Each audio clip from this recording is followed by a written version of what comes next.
This is my true story. I raised my son alone after his mother died and gave him everything I had. 4 years ago, he told me I was a burden and threw me out of his house. He dropped me at an old-age care home and never came back. I tried visiting him dozens of times, but he always slammed the door in my face.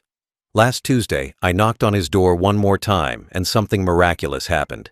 But what he said next destroyed me completely. Before I tell you what happened, tell us where you are watching from and subscribe. I raised my son with every ounce of love a widowed father could give.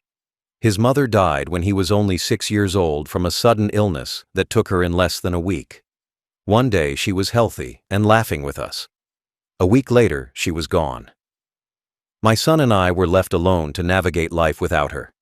He was just a little boy who needed his mother, and I had to figure out how to be both parents to him. I had to be his father and his mother and his entire world. I worked 3 jobs to make sure my son had everything he needed and more. I worked during the day as a manager at a small company. I worked evenings doing bookkeeping for local businesses. I worked weekends doing odd jobs and repairs for neighbors. I was exhausted all the time, but I never complained because my son's well-being was all that mattered. I wanted him to have opportunities I never had. I wanted him to have a better life than mine. I paid for his private school education even though it cost more than I could afford.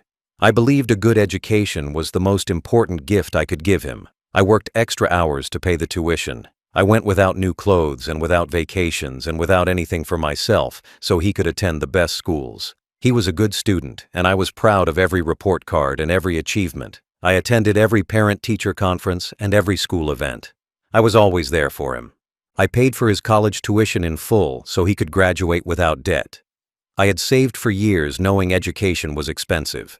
When the time came, I gave him every dollar I had saved plus money I borrowed. I wanted him to start his adult life without the burden of student loans. He studied business and did well. He got good grades and made connections. By the time he graduated, he had job offers waiting.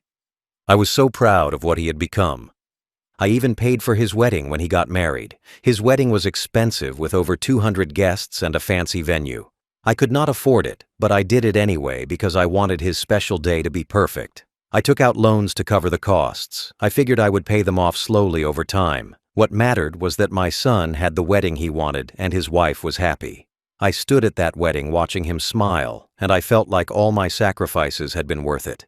I gave him everything while denying myself basic comforts. I lived in a small apartment with old furniture. I drove a car that barely ran. I wore clothes until they had holes. I never went out to eat or took time off or did anything that cost money. Every dollar I earned went toward my son's needs and dreams. I believed that was what fathers did. They sacrificed so their children could thrive. I believed my son would appreciate these sacrifices someday. I believed that all the love and sacrifice I poured into him would build a bond nothing could break. I thought we had a special relationship because we had been through so much together. We had lost his mother and survived. We had built a life just the two of us. I thought he would always know his father's heart and understand how much I loved him. I thought the years of working 3 jobs and denying myself everything would mean something to him. I believed my boy would always know I loved him unconditionally. I never asked for anything in return for my sacrifices. I never held my support over his head or made him feel guilty. I just loved him and gave him everything I could because that is what fathers do. I thought when I got old and needed help, he would be there for me the way I had been there for him. I thought family loyalty went both ways. I thought wrong about everything. When I retired and could no longer work 3 jobs, my savings ran out quickly. The loans I had taken for his education and wedding still needed to be paid. I was living on a small pension that barely covered my rent. I needed help and I had nowhere else to turn. So I went to my son's house and asked if I could live with him for a while. That is when everything fell apart. 4 years ago, I showed up at my son's house in Las Vegas with a small suitcase containing everything I owned. I had lost my apartment because I could not afford the rent anymore. My pension was not enough to cover basic living expenses and the debt payments from loans I had taken for his education and wedding. I was 74 years old, with nowhere to go and no one to turn to except my son. I thought he would welcome me. I thought after everything I had done for him, he would want to help me in my time of need. My son lived in a nice house in a good neighborhood with his wife and 2 children. The house was big and beautiful. He had done well for himself with the education I paid for. He had a good job and a comfortable life. I rang the doorbell and waited nervously. When he opened the door and saw me standing there with my suitcase, his expression was not welcoming. He looked annoyed and frustrated. He asked what I was doing there. I explained my situation. I told him I had lost my apartment and had nowhere to live. I told him my pension was not enough to cover rent and expenses. I asked if I could stay with him for a little while until I figured things out. I told him I would not be any trouble. I would stay out of the way and help around the house however I could. I just needed a place to sleep, and I thought my son would understand. He did not invite me in right away. He made me stand on the porch while he went inside to talk to his wife. I could hear them arguing through the door. His wife's voice was loud and angry. She was saying she did not want an old man living in their house. She said I would be in the way and would cramp their lifestyle. She said they had their own family to think about. My son tried to calm her down, but eventually he came back to the door looking defeated. He sat me down on his couch, but his eyes were cold when he looked at me. He said I was too much of a burden now that I was old and retired. He said he had his own family to take care of and could not afford to support me too. He said his wife did not want me living with them. She did not want an old man in her house making things uncomfortable. He said I needed to find somewhere else to go. I could not believe what I was hearing from the son I had sacrificed everything for.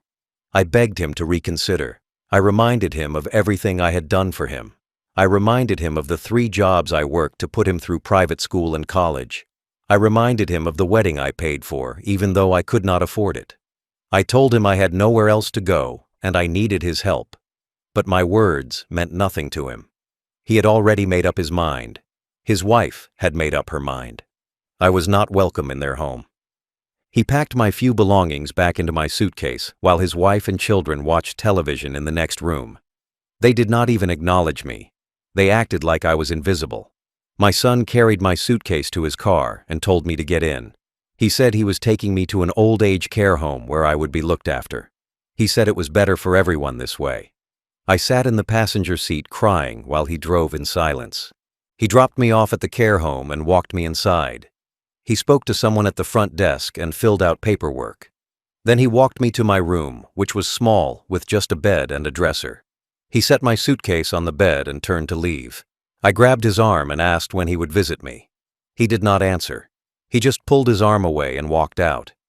I stood at the window and watched him drive away without looking back. I was crying in that small room, knowing my son had abandoned me in the parking lot of an old-age care home without a second thought. I tried visiting my son dozens of times over the next 4 years. I could not accept that he had truly abandoned me. I kept thinking, if I just showed up and talked to him, he would remember that I was his father. I kept thinking he would feel guilty and invite me back into his life. I was desperate just to see his face and hear his voice and understand what I had done wrong. I needed to know why my love and my sacrifices were not enough to make him want me around. I showed up at his house on every major holiday for 4 years. I came on Christmas morning hoping to spend the day with him and his family. I came on Thanksgiving wanting to share a meal. I came on his birthday wanting to celebrate with him. I would stand on his porch and knock on the door with my heart pounding. I would wait, hoping this time would be different.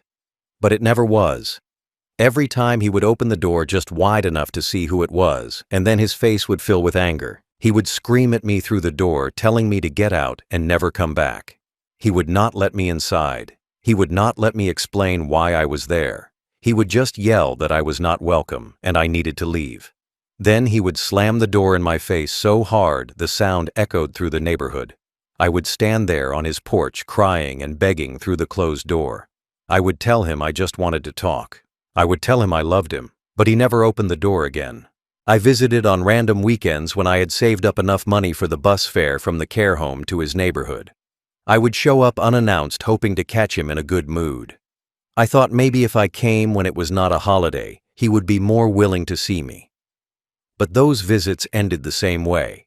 He would open the door and immediately his face would harden. He would tell me to leave before he called the police. He would threaten to get a restraining order if I kept coming back. Each rejection carved deeper wounds into my heart. Every slammed door felt like another betrayal.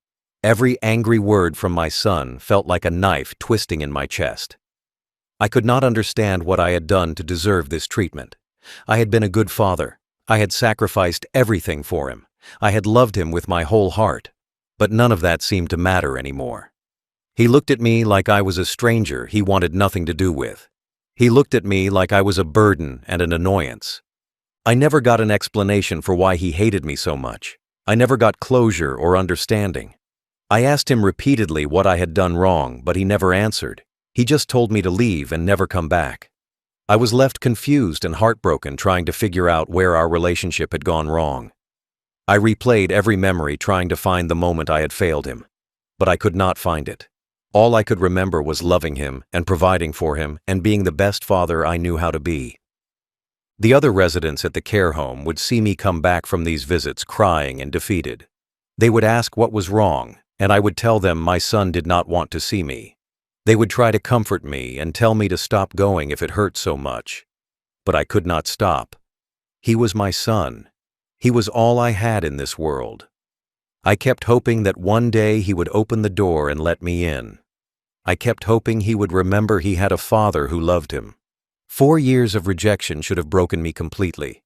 4 years of slammed doors and angry words should have made me give up. But I kept trying because I was his father, and I would never stop loving him.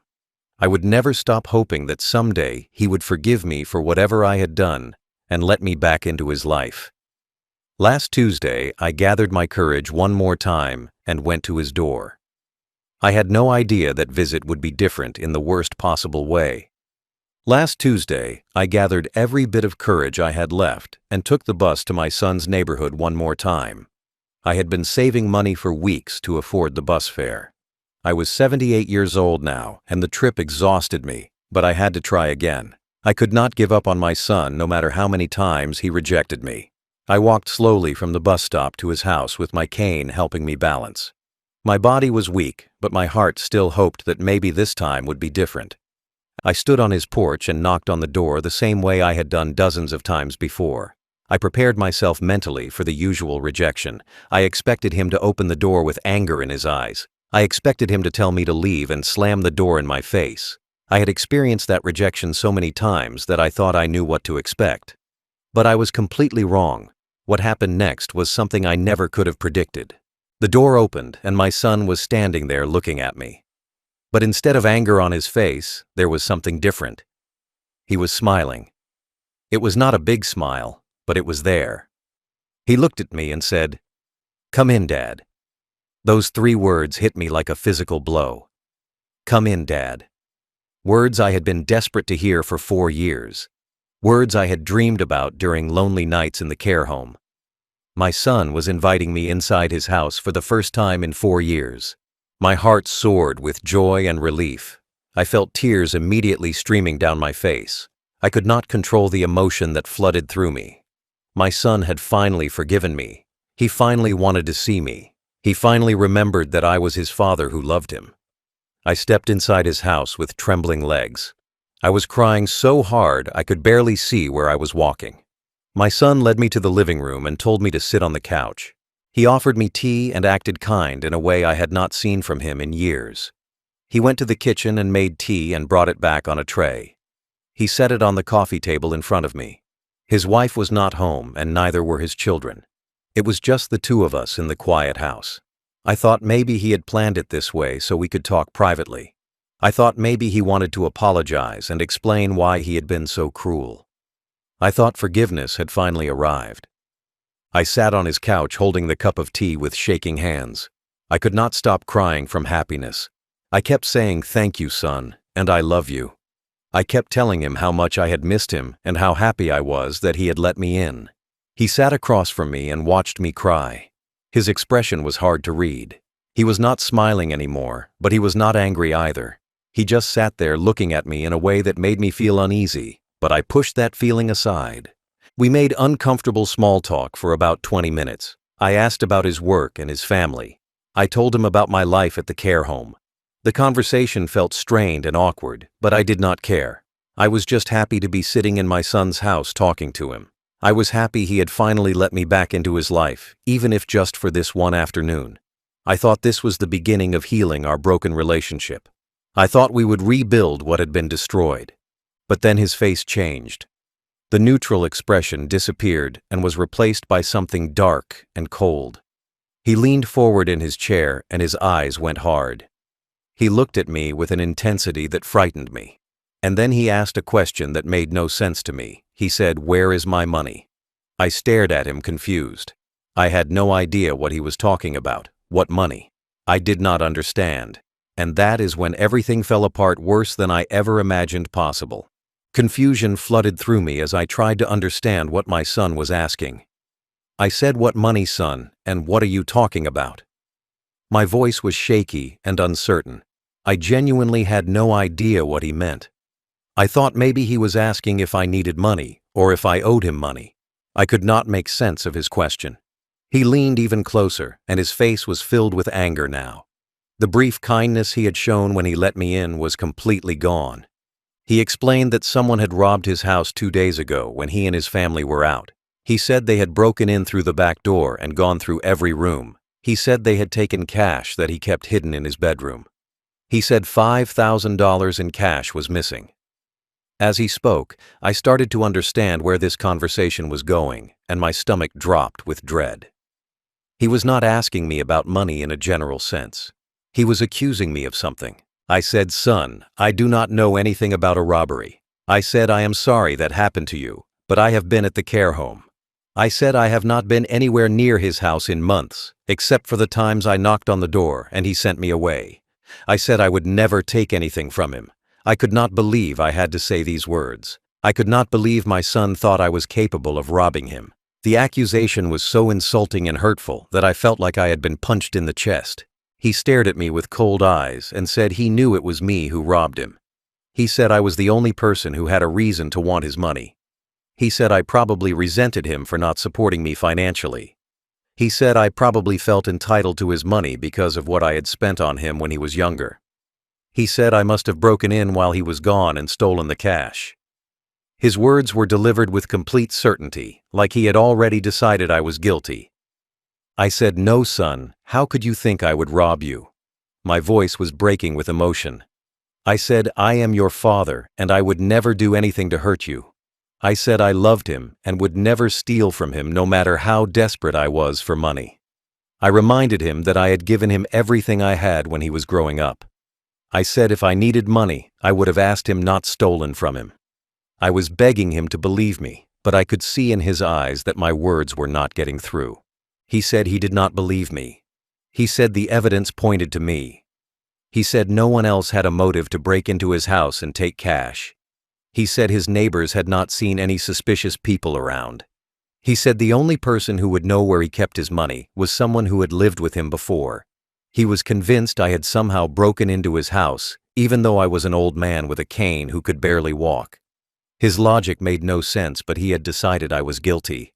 I started crying and saying over and over that I did not do this. I said I had not been to his house except to knock on the door. I said I did not even know he kept cash in his bedroom. I said, "Please, son, you have to believe me." But he was not listening. His face was getting redder with anger. He was convinced he had invited me in to confront me and get a confession. He thought if he accused me directly, I would break down and admit what I had done. He demanded to know where I had hidden his money. He said I must have taken it back to the care home and hidden it somewhere. He said if I gave it back now, he would not call the police, but if I continued lying, he would have me arrested. The accusation went from insulting to terrifying. My son was threatening to have me arrested for a crime I did not commit. I realized he had not invited me in to reconcile. He had invited me in to accuse me and destroy me. I kept saying, "No, son, I did not rob you." I said, "Please, you have to believe me. I am your father." I said I would never steal from you no matter what. I was crying and begging him to listen to me. I was desperate for him to understand that I was telling the truth. I said, "We can go to the care home right now and you can search my room." I said I have nothing to hide because I did not take your money. I said someone else must have broken into your house, but it was not me. But my words only made him angrier. He stood up from his chair and started yelling at me. He said I was a liar and a thief. He said he knew I did it and I needed to stop pretending. He said all my talk about loving him was fake. He said if I really loved him, I would admit what I did and return his money. His voice was so loud and so full of rage that I flinched. I had never seen him this angry before. I had never seen him look at me with such pure hatred. I tried one more time to defend myself. I said, "Son, please, how could you think I would rob you?" I said, "I am your father who gave you everything." I said I worked 3 jobs to raise you and paid for your education and your wedding. I said I have never done anything to hurt you, and I would not start now. I was sobbing as I spoke. I was trying to make him remember who I was and what I had done for him. I was trying to reach whatever love he might still have for me buried deep inside. His hand came across my face before I even saw it coming. The slap was so hard that I fell from the couch onto the floor. I landed on my side with my cheek burning and my vision blurred. The pain was immediate and intense. My face felt like it was on fire, but the physical pain was nothing compared to the emotional devastation of realizing my son had just hit me. My own son, who I had raised with love and sacrifice, had struck me across the face like I was nothing to him. I lay on the floor stunned and crying. I could not believe what had just happened. I looked up at my son standing over me with his fist still clenched. His wife had come home at some point and was standing in the doorway watching. His children were behind her peeking around to see what was happening. None of them moved to help me. None of them looked shocked or concerned. They just stared at me lying on the floor like I deserved what I got. Like I was garbage that had been knocked down where it belonged. My cheek throbbed with pain, and I could feel it swelling already. I was 78 years old lying on my son's floor after being accused of robbery and physically assaulted. The humiliation was overwhelming. The betrayal cut deeper than anything I had ever experienced. This was my son who I had held as a baby. This was the boy I had comforted when he cried. This was the young man I had supported through every challenge. And he had just slapped me across the face and knocked me to the ground. I tried to speak, but only sobs came out. I was crying so hard I could not form words. My heart felt like it had literally shattered into pieces smaller than dust. I had been rejected by my son for 4 years, but I had never imagined he would physically hurt me. I had never imagined he would accuse me of being a criminal. I had never imagined he would look at me with such contempt and hatred. The son I loved had become someone I did not recognize. He stood over me, breathing heavily from anger. His wife and children continued watching in silence. Nobody helped me up. Nobody asked if I was okay. Nobody told my son that what he did was wrong. They all just stood there while I lay on the floor crying with my face burning from where my own son had struck me.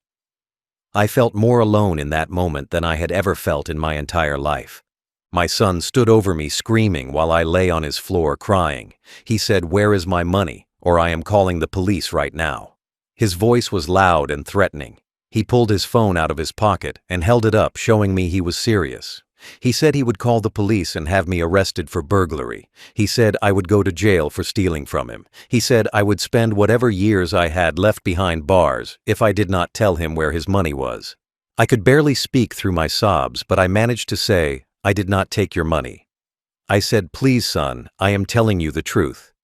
I said I have been at the care home and I have not been anywhere near your house. I said you can check with the staff at the care home and they will tell you I have been there. I said, "Please do not call the police because I did not do anything wrong."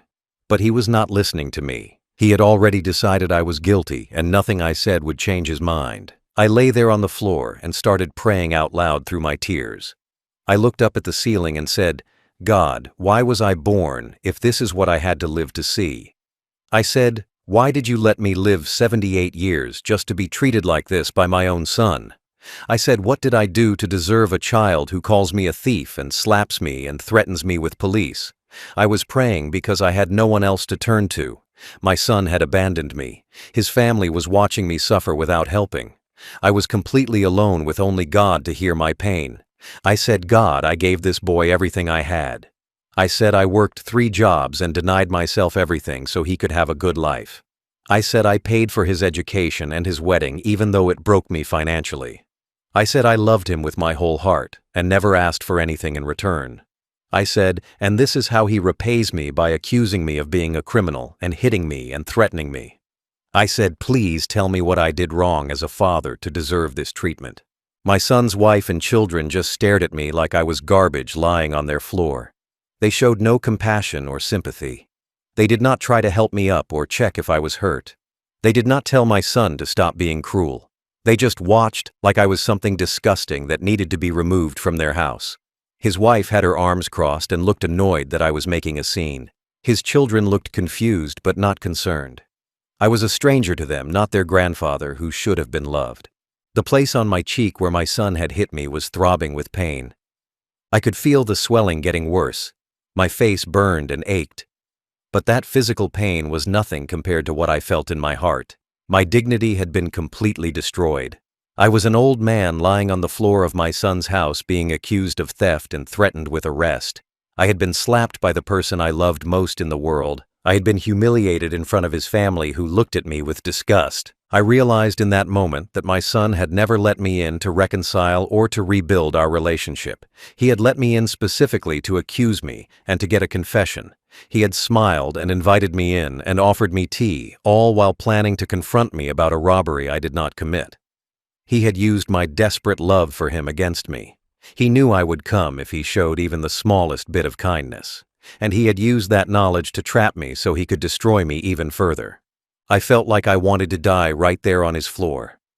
The emotional pain was too much to bear. I had survived 4 years of rejection, but I could not survive this. Being accused of robbery and being physically assaulted by my own son had broken something inside me that could never be fixed. I did not know how I would recover from this moment, or if recovery was even possible. When I could not confess to a crime I did not commit, my son's patience ran out completely. He reached down and grabbed me by the collar of my shirt. His grip was tight and painful. He started dragging me across the floor toward the front door. I was too weak and too shocked to resist. My body was limp as he pulled me. I could feel my shirt tearing from his grip. My back scraped against the floor as he dragged me like a piece of trash he was taking out. He pulled me to the door and opened it with one hand while still holding my collar with the other. He said, "If you ever come back here, I will call the police and have you arrested." His voice was cold and final.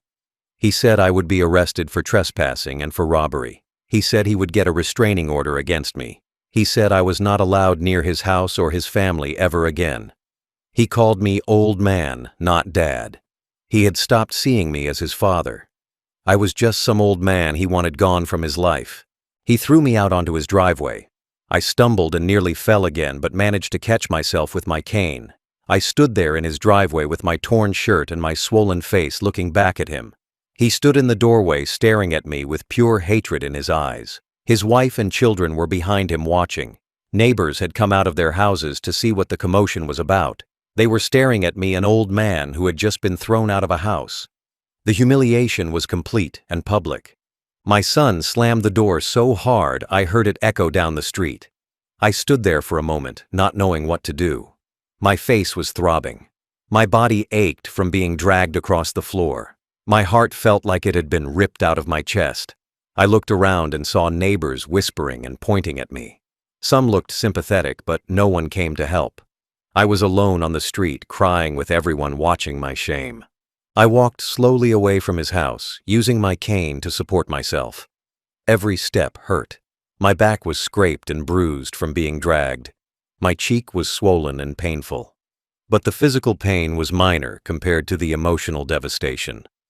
I walked to the bus stop several blocks away. The walk took forever because I could barely move. I had to stop multiple times to rest and catch my breath. I was crying the entire time. I sat at the bus stop waiting for the bus that would take me back to the care home. Other people at the bus stop stared at me. I must have looked terrible with my torn shirt and my swollen face and my tears. An old woman asked if I was okay and if I needed help. I could not speak. I just shook my head and kept crying. She looked concerned, but she did not know what to do, so she left me alone. The bus ride back to the care home was a blur. I stared out the window crying quietly. I replayed what had happened over and over in my mind. My son had invited me in just to accuse me of robbery. He had slapped me across the face.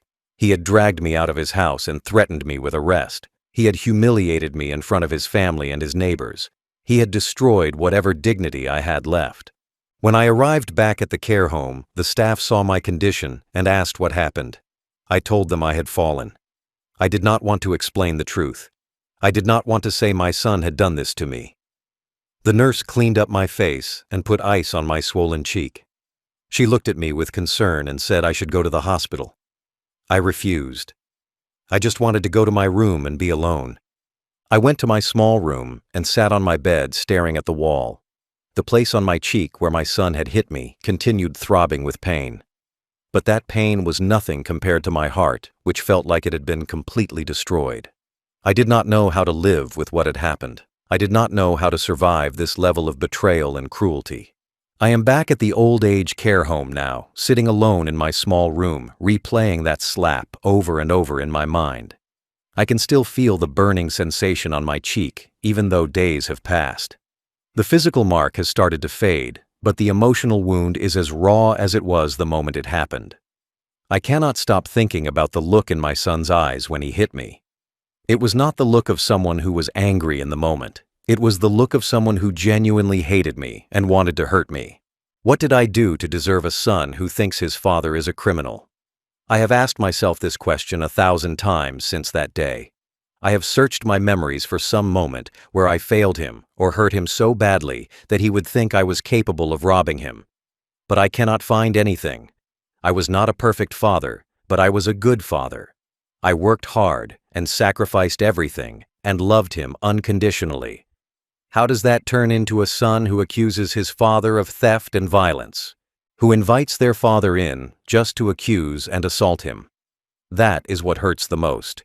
He did not let me in because he missed me or wanted to reconcile. He let me in specifically to confront me and destroy me. He used my desperate hope against me. He knew I would come if he showed even a tiny bit of kindness. And he used that knowledge to trap me so he could accuse me of a crime I did not commit and physically hurt me. The cruelty of that calculated plan is almost too much to comprehend. I gave him everything I had. I gave him my youth working 3 jobs so he could have opportunities. I gave him my health destroying my body so he never went without. I gave him my money paying for his education and his wedding, even though it left me broke. I gave him my love unconditionally, without ever asking for anything in return. And what did he give me in return? He gave me a slap across the face and a threat of arrest. He gave me accusations and hatred and complete rejection. The other residents here at the care home ask why I cry at night. They hear me through the thin walls sobbing into my pillow. Some of them have knocked on my door to check on me. They ask what is wrong and if there is anything they can do to help. But how do I explain this to them? How do I tell them that my son, who I raised alone and loved with everything, destroyed me more completely than death ever could? How do I make them understand that I would rather be dead than live with this pain? I have thought about dying a lot since that day. I am 78 years old and tired and broken. I have nothing left to live for. My son hates me and thinks I am a criminal. I have no other family. I have no friends. I live in this small room with nothing but my memories and my pain. What is the point of continuing? What is the point of waking up every day just to feel this crushing weight on my chest? Death would be easier than this. But I am still here breathing somehow. My body refuses to give up, even though my spirit has. I wake up every morning and I eat breakfast and I go through the motions of living. But I am not really alive. I am just existing in this state of constant grief and confusion. I replay every interaction with my son trying to understand where it went wrong. I look at old photos of him as a child, and I cry thinking about how much I loved him and how little that love means now. 4 years of rejection I could survive. I could survive him slamming the door in my face and telling me to leave. I could survive him not visiting me or calling me. That hurt, but I could bear it. But this is different. Being accused of robbing my own child, being slapped across the face by the person I love most, being threatened with arrest and dragged out of his house like garbage. This has killed something inside me that cannot be revived. I do not know how to live with this weight crushing my chest every moment of every day. I do not know what to do anymore. I sit in this small room every day, staring at the walls, trying to figure out how to move forward, but I cannot see a path. The pain is too deep and too overwhelming. I am 78 years old, and I have lived through many difficult things. I survived losing my wife when my son was young. I survived working 3 jobs and destroying my body to provide for him. I survived 4 years of him rejecting me and slamming doors in my face. But I cannot survive this. Being accused of robbery and slapped and thrown out has broken me in a way that cannot be fixed. I do not know how to live with this weight that crushes my chest every moment. The pain is physical. I feel it pressing down on me, making it hard to breathe. I wake up in the morning and for a few seconds I forget what happened. Then the memory comes flooding back and the weight returns, crushing me all over again. I spend my days sitting in my room, unable to do anything but think about what my son did to me. I cannot read or watch television or talk to other residents. I just sit and hurt. 4 years of rejection I could survive because I still had hope. I still believed that someday my son would remember he had a father who loved him. I believed that someday he would forgive me for whatever I had done wrong and let me back into his life. That hope kept me alive through the loneliness and the pain. But now that hope is completely gone. My son does not just reject me. He thinks I am a criminal. He thinks I robbed him. He hates me enough to hit me and throw me out and threaten me with arrest. There is no coming back from that. Being accused of robbing my own child hurt more than I can explain. It meant my son thought I was capable of betraying him and stealing from him. It meant he had such a low opinion of me that he believed I would break into his house and take his money. All the years I spent proving my love through sacrifice meant nothing to him. All the times I went without so he could have what he needed were forgotten. He looked at me and saw a thief instead of the man who gave him everything. The slap across the face destroyed whatever dignity I had left. Being physically struck by your own child is a special kind of pain. It is not just the physical hurt, though, that was bad enough. It is the knowledge that the person you raised and loved looked at you with such hatred that they wanted to cause you pain. My son's hand across my face told me I meant nothing to him. It told me he saw me as less than human. It told me decades of love and sacrifice were worth less than the anger he felt in that moment. Being threatened with arrest and dragged out of his house showed me he wanted me erased from his life completely. He did not just want me to stay away. He wanted me to fear him. He wanted me to know that if I ever tried to see him again, I would be arrested and put in jail. He wanted to make sure I understood that I had no rights and no place in his life. The threat was designed to make me feel powerless and afraid, and it worked. I am afraid of my own son now. I am afraid of what he might do if I try to contact him again. I sit here alone at 78 years old, wondering what sin I committed to deserve a son who sees his father as a thief instead of the man who gave him everything. I wonder what I did wrong in raising him that he could treat me this way. I wonder if God is punishing me for something I do not even know I did. I pray every night asking God why I am still breathing when my reason for living treated me like a criminal and threw me away like trash. But God does not answer. I am alone with my pain and my broken heart, and no idea how to survive what remains of my life.